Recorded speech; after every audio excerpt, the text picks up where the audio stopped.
लांडे साहेब नमस्कार। हा नमस्कार देतो। काय करताय शंकरराव शाळेवर आपण?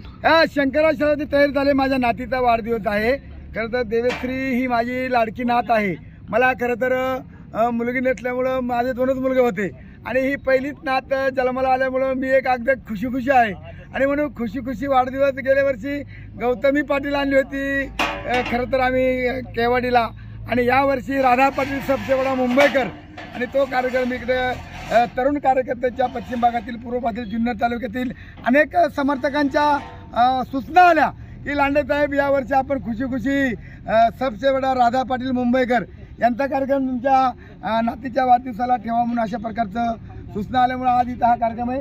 ही स्टेज उभारण्याची तयारी चालली आहे। सासवड साहेब इकडे हे प्रसिद्ध म्हणजे ज्याने अख्ख्या शिवजयंतीचा नाही किती मोठा स्टेज बनवणारे आमचे सासवडे साहेब आहेत मंडपवाले आणि म्हणून आम्ही आता इथं मंडपची तयारी चालली आहे। या ठिकाणी येणाऱ्या सगळे आम्ही व्यवस्थित सगळं इथं नियोजन करतोय आणि संध्याकाळी माझ्या माहितीप्रमाणे आम्ही 8 वाजा म्हणजे 7:30लाच कार्यक्रम सुरू होईल असं माझं चालेल। लांडे साहेब आपण प्रत्येक कार्यक्रम मावळात जास्त घेता, यावेळेस आपण शंकरराव बुट्टे पाटील विद्यालयाचं मैदान का निवडलं? मैदान निवडलं म्हणजे प्रेम वाढलं, दोस्ती वाढली, खुशी वाढली आणि त्याच्यामुळे लोकांचे फोन येऊन आले का बाबा तुम्ही आता मावळापुरते कार्यकर्ते तुम्ही तालुक्याचे नेते आहात आणि त्यामुळं हा कार्यक्रम जुन्नर येथे मध्यवर्ती ठिकाणावर ठेवल्यानंतर खरं तर बेला असायला आळा राजुरी नारायणगाव सर्व परिसराला जुन्नर हे ठिकाण मध्यवर्ती आहे आणि त्याच्यामुळे ती कार्यकर्त्यांच्या सूचनेनुसार मी हा मध्यवर्ती ठिकाण निवडलेला आहे चैतू भाऊ आणि तुम्हाला सर्व पत्रकारांना पण माझं आमंत्रण आहे आग्रहाचं। लांडे साहेब संध्याकाळी जो कार्यक्रम होणार आहे राधा पाटील यांचा साधारणतः किती गर्दी होईल? गर्दी कमीत कमी माझ्या तर माहितीप्रमाणे पूर्ण 1 लाख लोक जमतील असा माझा अंदाज आहे।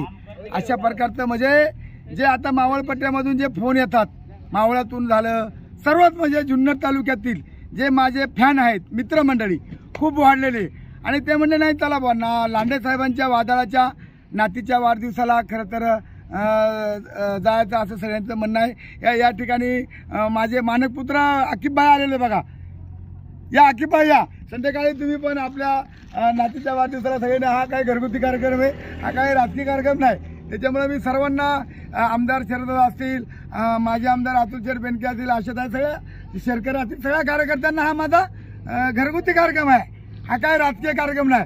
त्याच्यामुळे मी सर्वांना माझा जाहीर आव्हान आहे की सर्व समाज बांधवांना सर्व जाती धर्मातील सर्व कार्यकर्त्यांना की सर्वांना ज्यांना शक्य होईल त्यांनी सर्वांनी खुशी माझ्या नातीच्या वाढदिवसाला असं माझी सर्वांना विनंती आहे। धन्यवाद सर।